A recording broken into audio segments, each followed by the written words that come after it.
Okay, why are you filming people's cars when they're coming out of there then? Because they're personal cars, aren't they? Yeah, because they're in public.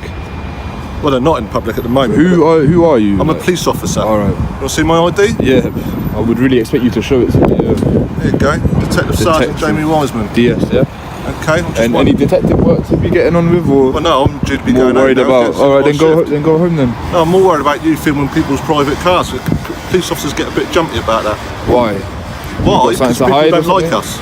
Okay, Some well, people have vengeance against police officers, and you're filming our personal cars when we come out. But I don't. That makes me very jumpy. Why? What are you jumpy about? Well, my personal details going out on social media or something like that. So you're just assuming that's going to go on social media? Do you know any of this? Like, you're just assuming? No, I'm asking you. Because this is what I'm choosing to do with my time today. Yeah, but why are you doing that? Did you say you're not interested in people's private plate? No, I'm not. You're recording when they come out of there. What can I do with someone's private plate? Only yourselves in the DVLA can pull that info. I've got no idea. Okay, well, rest assured, I'm not interested. It makes me feel very uncomfortable. This sergeant walks out already rattled. And that's the problem. Instead of assessing what's actually happening, he's reacting to what might happen, letting paranoia drive his policing. He claims Coley's filming private number plates as if they're secret information. When in reality every plate on the road is public by design. The moment the sergeant says, "I don't know, but it makes me feel uncomfortable," he exposes the whole mindset that ruins these interactions. It's policing by emotion, not evidence, and definitely not law. Coley didn't create that discomfort. The sergeant did by confusing personal anxiety with professional duty. Been filming other police stations at all? Is it your business? Yeah, it is. I'm asking you now, yeah. Because if you're going around filming all the police stations, that makes me feel very uneasy. Right. And so what are you trying to do? To investigate that. Okay, what do you want to investigate? Why you are filming Hampshire police stations. Is my conversation not clear? Are you not clear on what I'm saying? This is a camera, mate. I've given you assurances that I'm not here for any trouble. Have I explained that? Have you not registered that? I don't even think you are on edge. There's 3 of you. I've got a camera, like, you guys are armed, like, why would you be on edge? Should I not be the one that's on edge? When we're coming out in personal vehicles. Yeah, but what can I possibly do with your personal vehicle? You tell me. Then you should maybe consider taking the bus to work or something. I don't really understand. Why should myself and my colleagues alter our way of getting to work? Because you're so concerned about security arrangements and whatnot, so if it's such a security risk... I'll tell you why, because police officers get attacked on and off duty. Right. That's what makes me nervous. Okay. And they do that because people share our private information and track us down to where we live with our families. That makes me nervous. This is where the excuses start getting laughable. When Coley tells the officer, "If you're that worried, take the bus," the officer actually says, "Why should me and my colleagues go out of our way to get to work?" That's ridiculous that he's the one claiming there's a security risk, not Coley. You can't park your personal car in public, wear a uniform of authority, and then complain about being seen. That's not a security threat. That's pure hypocrisy. Then the sergeant jumps in with another excuse, saying officers get attacked because people share their private information. That's not what's happening here, and they know it. Coley isn't sharing home addresses or personal details. He's simply filming from a lawful public space. So has there been any cases of someone filming private plates and then going on to attack police officers? Well, if you don't have any idea, then you can't be making those assumptions. Like. Well, I can. Well, no, you just said I have no idea. Like, you're a detective, mate. I work in this industry, in the security industry, and I know police officers have been followed home. I know police officers' vehicles have been targeted. Okay, well, I'm telling you that I'm not interested in harming any police officer. But I don't know that, do I? All right, well then, what are we gonna? All right, how are we gonna proceed then? Well, I'd like you to go if possible. So is that gonna, like, what does that achieve? Like, I'm not gonna go. Well, it makes me feel better. I don't understand why you want to put me on this edge. You haven't given a good reason for doing it. I don't need a reason though. What I'm doing is lawful. I'm not saying it's not lawful. Okay, so why would I need a reason? It's just like my colleague is explaining it. Do I have to account for my actions in a public place, doing something legal? You can find it strange. It's not illegal if it's strange. Like, is there anything you need to report to us today? No. Is that the reason why you're here? No. No? Why are you here then? To film. Why to film? Because this is what I want to do. Filming? The sergeant isn't even pretending to hide that he's policing purely on emotion. When Coley calmly asks, "How can we proceed then?" the sergeant actually says, "I'd like you to go if possible." And when Coley presses him, "What will that achieve?" his answer is jaw-dropping. "It will make me feel better that that's not law enforcement, that's feelings enforcement." What makes it even worse is how every sentence revolves around him. It makes me uncomfortable. It puts me on edge. It would make me feel better. Since when does a member of the public have to cater to an officer's personal comfort? It's completely backwards. The police are meant to serve the public, not the other way around. It may make other members of the public that see you doing this, and obviously police officers and police staff coming out of there, be on edge. Why does he film me? Okay. Because we're in public. You guys have got cameras everywhere. Like you're filming. And there's like, CCTV all the way around. Of course there is. Exactly. So what? I don't know why we've got such a front about Do you not think filming. that the police station could be a security risk? Is it not a secure building? Like That wasn't my question. Do you concede that people may want to target a police station? no. You don't concede Because it's not. I don't think it's a valuable target. I don't know what sort of people you're referring to. I don't think this is a valuable target for a terrorist. Has the police station ever been attacked that? Yeah. up in by a London terrorist? they have. Has they? Yeah. London Which police one? stations have been attacked quite regularly. I don't think they have.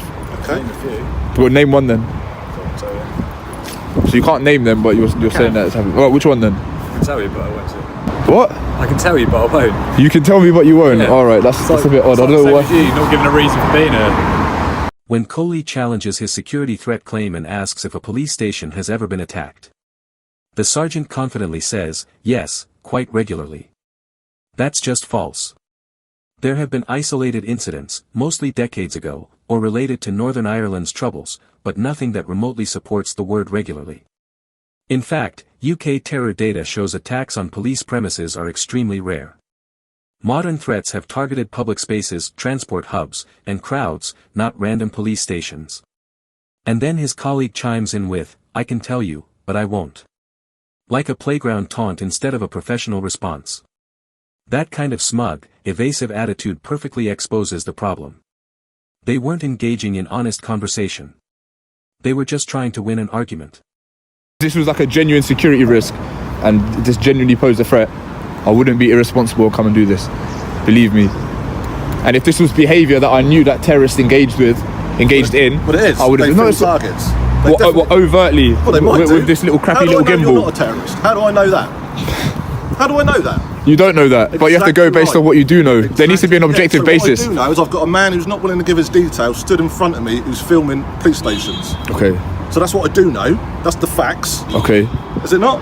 So me filming does not implicate me as any sort of like prospective terrorist No, or but it otherwise. raises my suspicion. Well, you can be suspicious all you want. Like it's not a crime.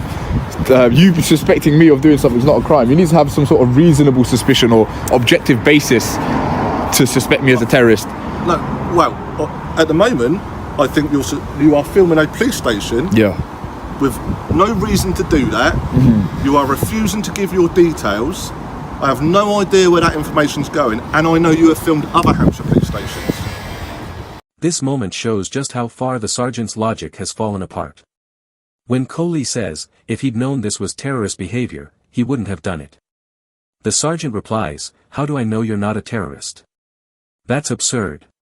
Policing isn't based on guessing what someone might be. Coe's answer. You have to go off what you do know. An objective basis is exactly right.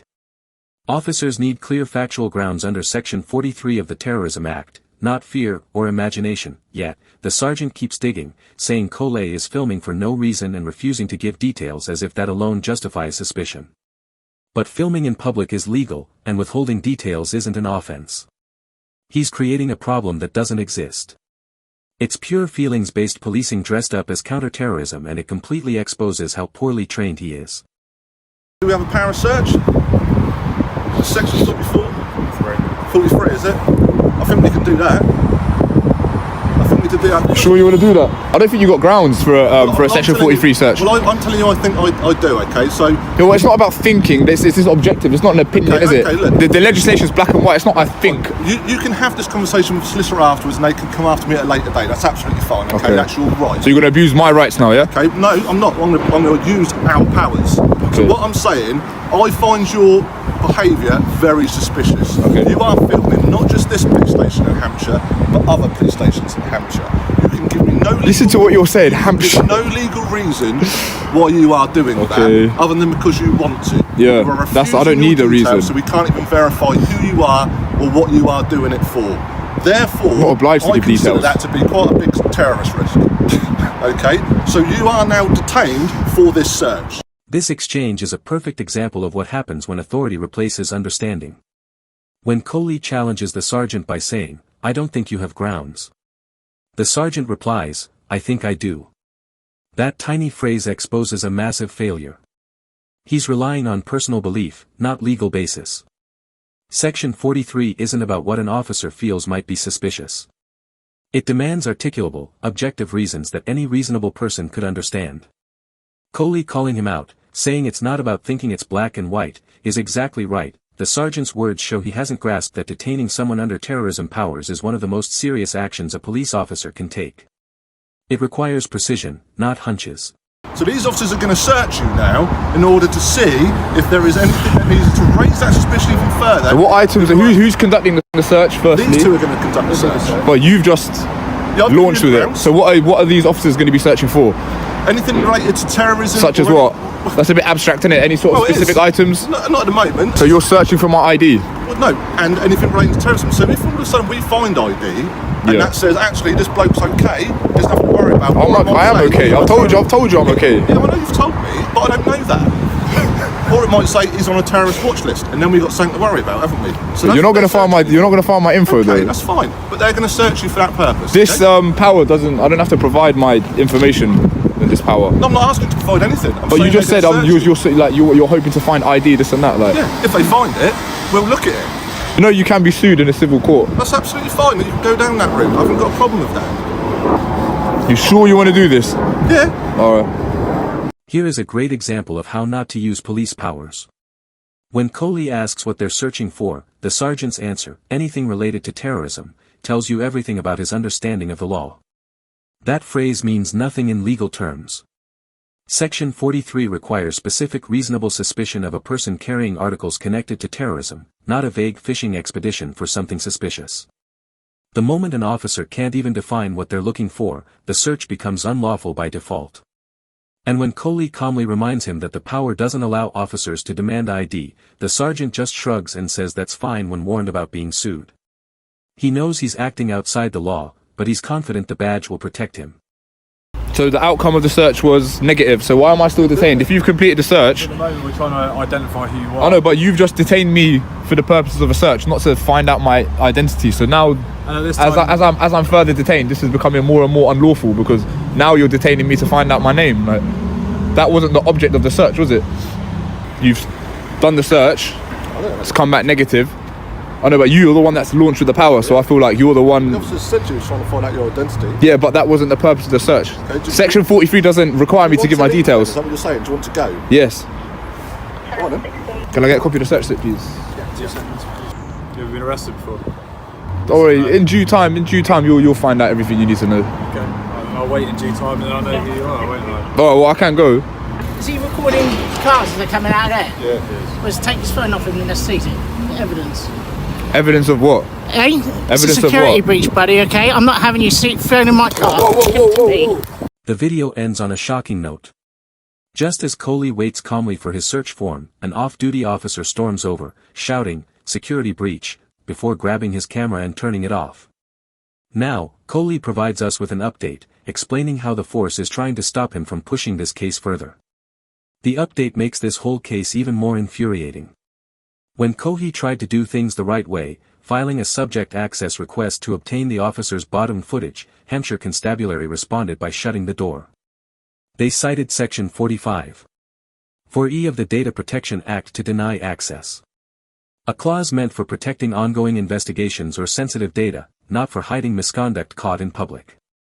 The footage was taken in a public space involving uniformed officers on duty. There's no legal or ethical reason to withhold it. It's clear the force isn't protecting sensitive material. They're protecting themselves. If Cohey were to take this to court, it's an open goal. The detention itself, under shaky terrorism grounds, and driven more by feelings than facts, would likely be ruled unlawful.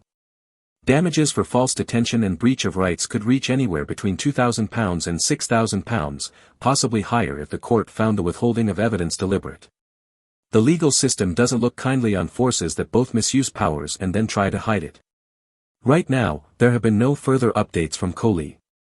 That's because he's currently serving time for an offense. It has nothing to do with this case. Yet, it's a reminder that accountability and justice don't always move at the same pace. That's it for today's video. If you enjoyed this episode, don't forget to like, comment, and subscribe. It really helps me continue with my independent coverage.